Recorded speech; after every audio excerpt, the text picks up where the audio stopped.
So welcome. Welcome. A really warm welcome to everybody. Wherever you might be, and whatever situation you might find yourself in as you're listening to this or watching it, as the case may be. So I want to mention that a book just came out, just got published, called Be the Refuge, with the subtitle, Raising the Voices of Asian American Buddhists. It's written by the amazingly talented Chenzing Han. And I know Chenzing, and I know a lot of work went into writing this book and pulling it all together. And on Sunday afternoon, February 28th, IMC is sponsoring an event to discuss the book. So everybody's invited to that. And this book is a part memoir from Chenzing, as well as it's a result of her research into the experience of Asian American Buddhists. And it's quite touching. So I can recommend this book. And of course, with the title of Be the Refuge, she discusses this, or, in the book. And without giving away the details of the book, I'll say that a person in the book describes how they were to turn their practice toward being a refuge for others. They're such a beautiful idea. I think this act of generosity, this act of recognizing the impact that we have on others, and this wish to be a refuge for others. In some ways, maybe that kind of summarizes the Buddhist practice, is to find a way in which we can be a support for everybody in some kind of way. But in the book, this individual talks about creating a space where people feel calm and positive in a way that they are taking care of each other rather than creating agitation. Sometimes there's this bonding through mutual outrage. I think Kim Allen, I heard her say that. And I recognize that there certainly have been times in my life when, my friends were like, yeah, and can you believe this also, and that, oh my gosh, and not only that, this, and then we just kind of rattle ourselves up more and more. But what is it to create a space where people feel calm and positive, not by being Pollyanna, not by denying what's happening, but to recognize that tremendous value is there by not creating conditions that makes people more agitated or more feeling ill at ease or more worried or anxious or whatever it might be. But to be a refuge in a way that to create a space, either literal or metaphorically, create a space where people can feel some well-being, some calm and positivity. And then in Chenzing's book, this individual also talks about one way to be a refuge is to create communities that are refuges for others,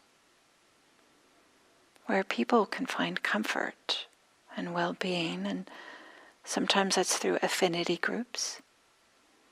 People coming together that maybe look similar or have similar beliefs or have similar backgrounds, similar ethnicities, similar experiences, similar preferences, whatever it might be, similar ages. So affinity groups is one way we can help create a refuge. To help be a refuge is to either create communities that perhaps don't exist, or if they do exist, to show up in a way and that we can convert them into a place that is a refuge. And of course, it's not only affinity groups, there's all kinds of Kalyanamita groups, good spiritual friends, people that live in this similar geographical area that before COVID would meet in person to talk about the Dharma. I'm imagining many of them are meeting online now.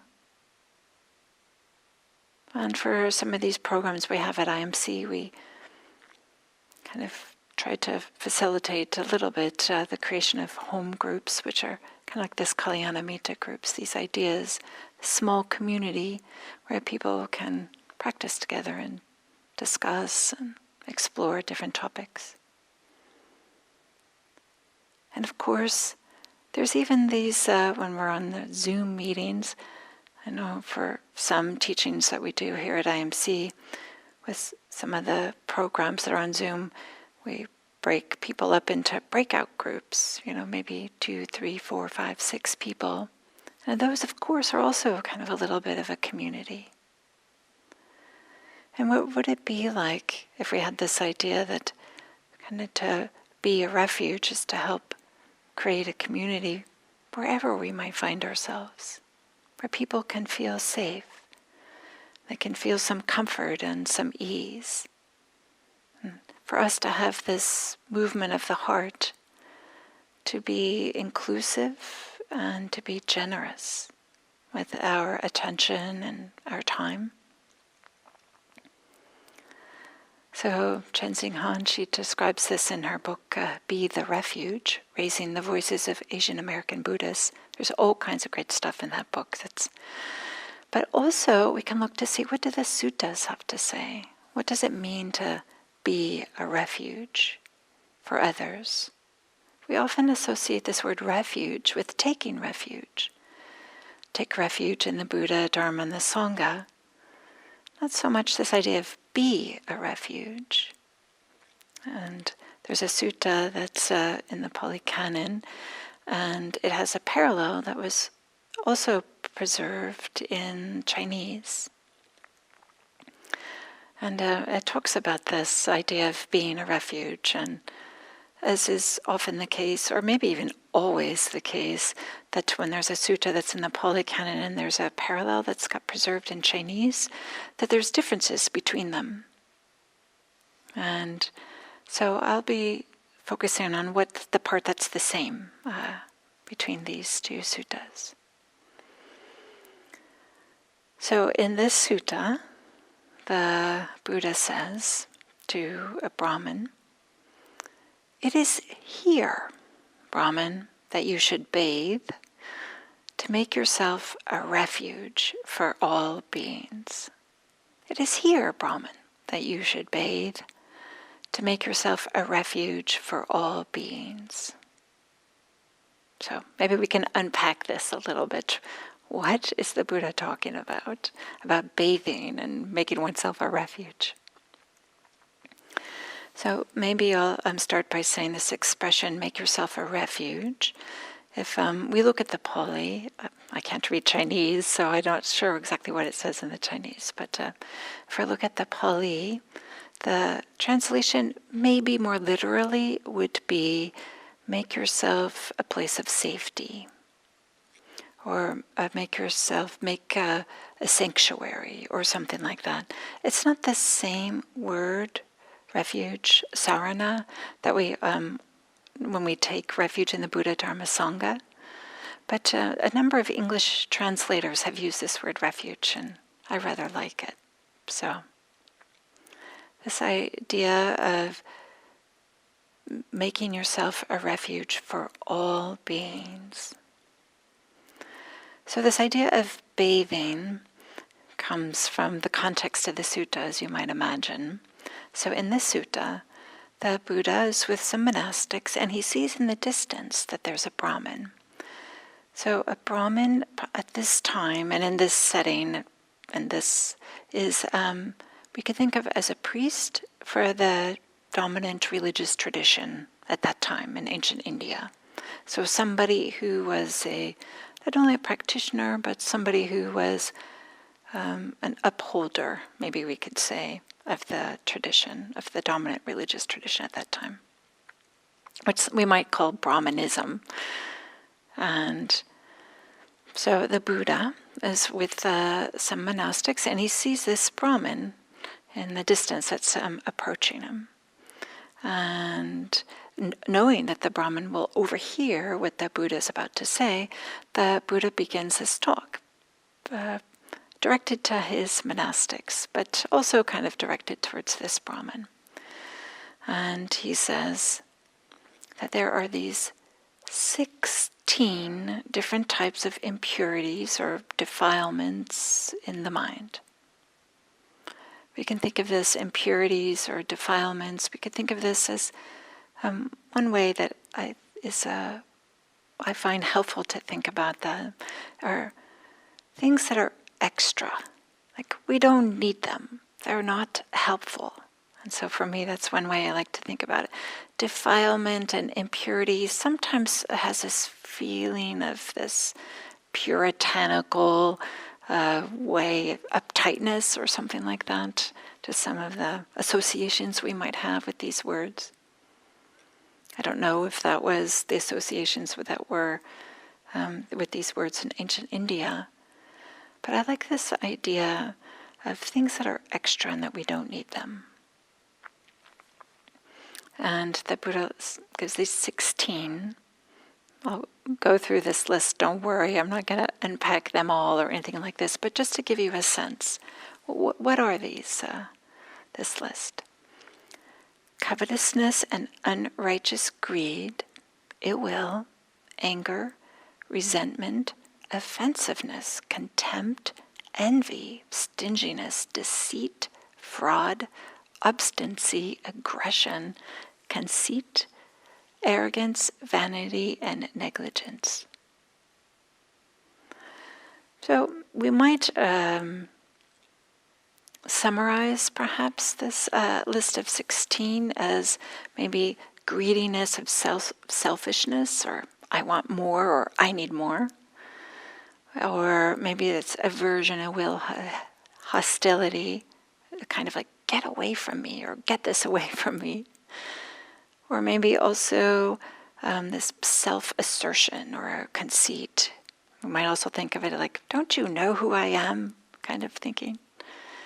And I would say with the exception, maybe it's that last one, negligence. Negligence is just maybe not applying ourselves, or not being careful or attentive, or something like this. So maybe the first 15 we might summarize. And you might recognize this idea of I want more, I need more, or get this away from me, or don't you know who I am? And these are manifestations of greed, hatred, and delusion, some of the core, foundational defilements. But the way that the Buddha is using these, the words that he's using, right? He's not talking about, just the core fundamental ones with some of these words of aggression or stinginess or envy or arrogance, vanity. Using some of these words, there are some of the ones that are, maybe we might think, well, these are just minor manifestations of some of these deeper things that are extra. Defilements, impurities. But I appreciate what Nyanaponika, who was an elder in this tradition. Like his book, The Heart of Buddhist Meditation, was one of the first and pretty foundational books written in English, came out in the mid-60s about Vipassana practice.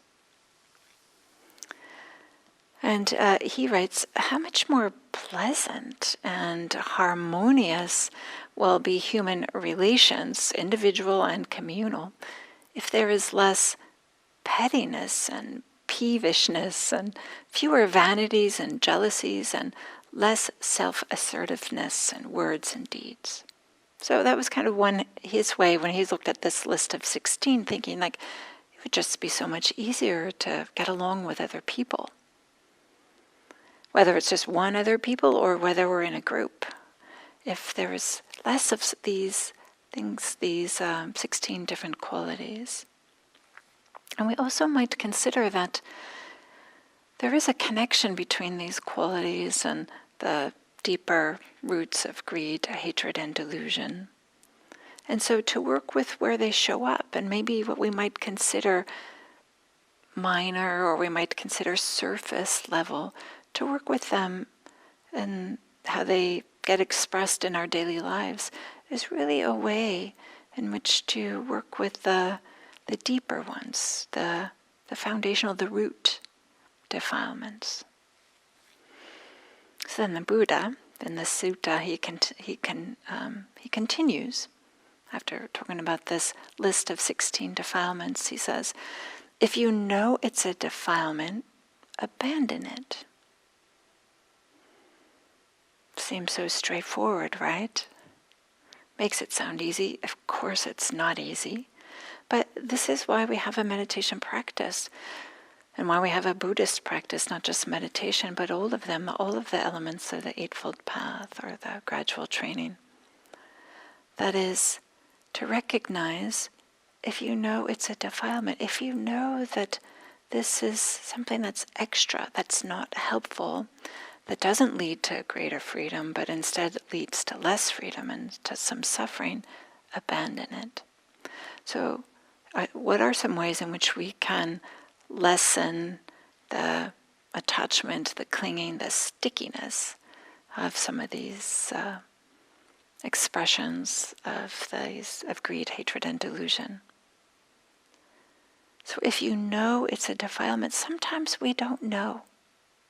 Sometimes these are habits of mind. Sometimes we're so used to thinking, well, of course I'm filled with arrogance because everybody else is an idiot. What do they know? Or, I don't know, maybe that's an exaggeration, but are there some ways that maybe we weren't quite considering that they were impediments to greater freedom and greater ease?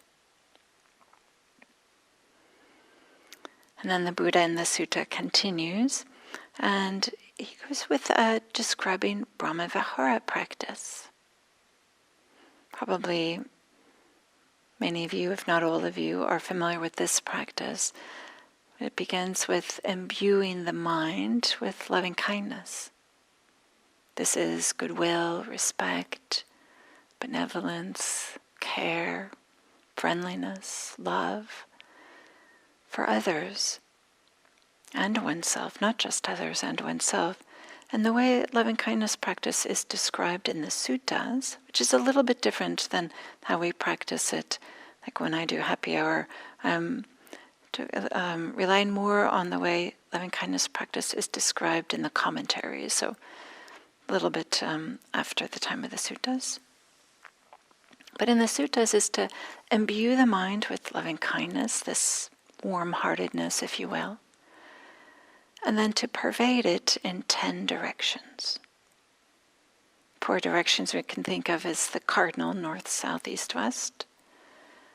And then 4 directions are the intermediate, northwest, southwest, northeast, southeast. And then the 2 directions above and below. All directions. So to imbue the mind with loving kindness, and then pervade 10 directions with this warm-heartedness, and then with a mind that is boundless, exalted, immeasurable, and well-developed.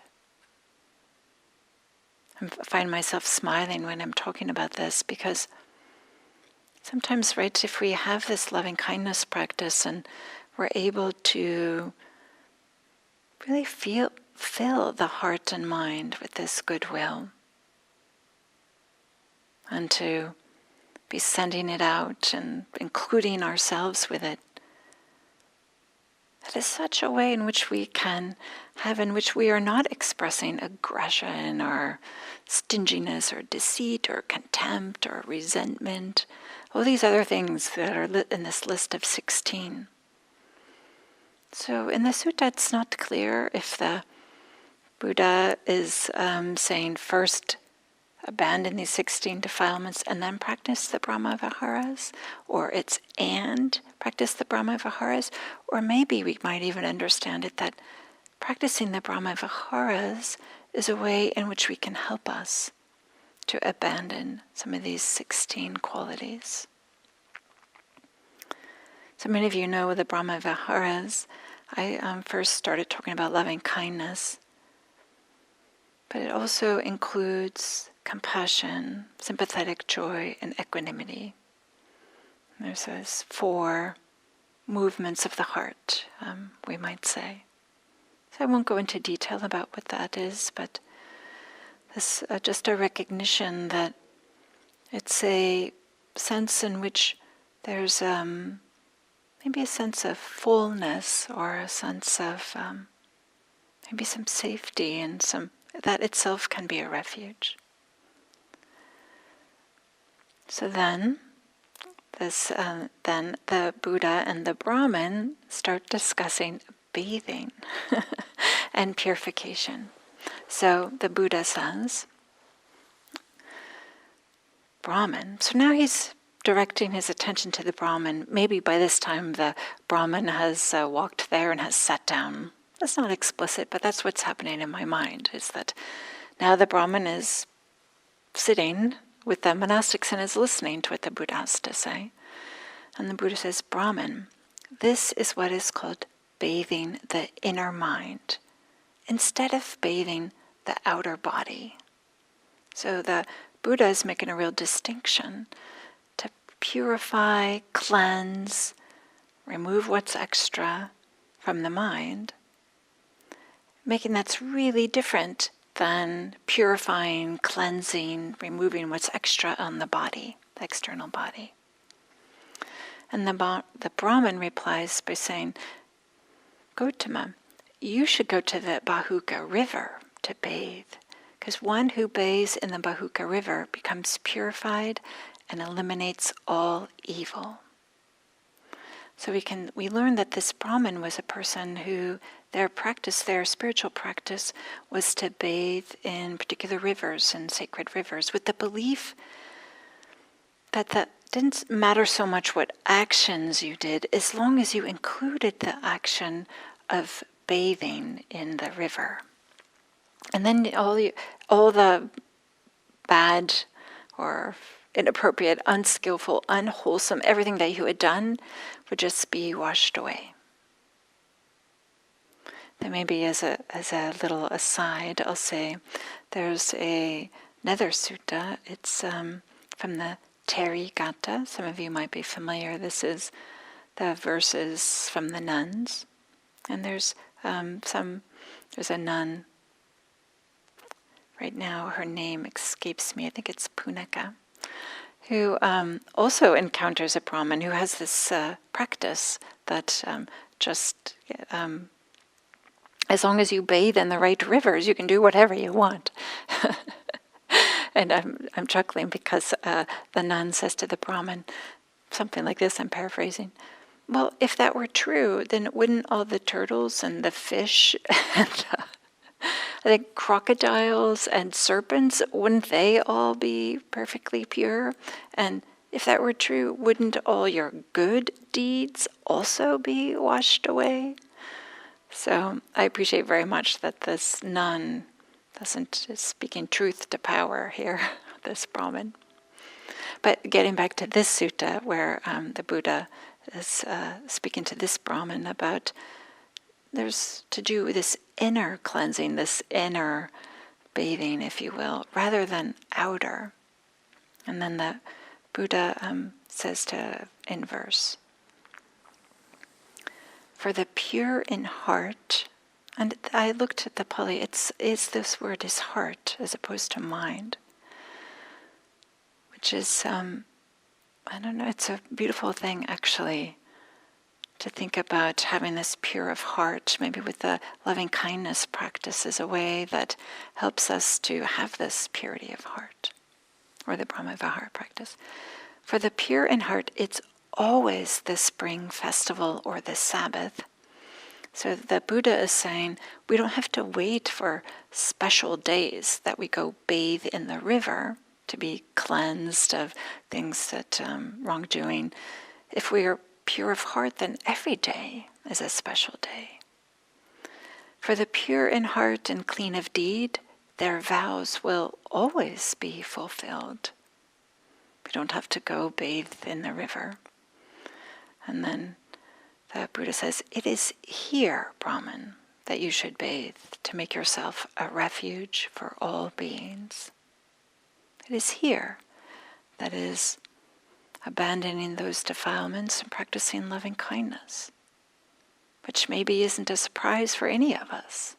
The part of the Buddhist practice is these two movements of the heart, two movements of the mind that allow us to show up for others, to create safety for others, to be a sanctuary for others. It also points to this idea that behaving ethically is much more than just following the precepts, but also to notice any contempt or domineering or arrogance that we might have. And for us to think about that, what are some ways we might create safe spaces for others? Create safe communities? Or if we find ourselves as part of a community, how can we support that community to be a place that's inclusive, that honors and recognizes and respects everybody from whatever background they have, however they're showing up. And then maybe I'll close with this last an excerpt from yet one more sutta. That's this verse where the Buddha says, one whose mind all day and night takes delight in harmlessness, who has loving kindness for all beings, for them there is antagonism with none. I'll say that again. One whose mind all day and night takes delight in harmlessness, who has loving kindness for all beings, for them there is antagonism with none.